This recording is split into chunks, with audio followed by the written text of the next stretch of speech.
ইন্না লিল্লাহি ওয়া ইন্না ইলাইহি রাজিউন। আজকে এটা বড় এটা মর্মান্তিক দুর্ঘটনা।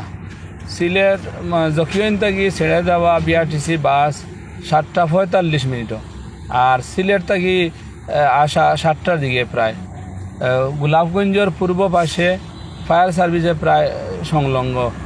এটা বিআরটিসি এবং এটা আমাদের লোকাল বাস এটা সংঘর্ষ হয়। সংঘর্ষে অনেক হতাহত ঘটনা ঘটছে, কিন্তু আল্লাহর রহমতে কেউ মারা যান নাই। কিন্তু এই যে অবস্থা যে আকারে অ্যাক্সিডেন্ট হয়েছে, অনেক মানুষ মারা যাওয়ার কথা, আল্লাহর রহমতে কেউ মারা যান নাই। ঘটনা হইল গিয়া যারাও আজকে গাড়ি চালাইবা কিন্তু একটু সতর্কতা বলে চালাইবা, কারণ বৃষ্টি একটু দিছে, রাস্তা খাদা, আর তার ছাড়া হইল গিয়া রোডের পাশে গাছ রাখা ছিল, এই গাছের কারণে এই দুর্ঘটনা ঘটে। আমি আগেও বলছি আর এখনও বলি, অনেক সময় ট্রলার দিয়ে মাটি টানা হয়, কিন্তু ট্রলার মাটি টানার কারণে এই রাস্তাত অনেক সময় দুর্ঘটনা হয়। গাড়ি মানে চাক্কা স্লিপ করে, বৃষ্টি হইলে চাক্কা স্লিপ করে। আর গাছ যে কাটা হয়েছে দুইটা গাড়ি তো বড়, দুইটা গাড়ি ক্রস হইতে পারছে না।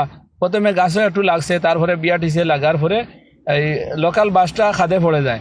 আর বিআরটিসি খাদে পড়ে নাই, বাট এক সাইড নিয়ে আসে, কিন্তু ওর বিরাট একটা বড় দুর্ঘটনা হয়।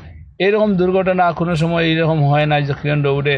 যারাও ড্রাইভার বাই সকল গাড়ি চালাইবা একটু সতর্কতামূলক চালাইবা, বালা তাহল। আসসালামু আলাইকুম।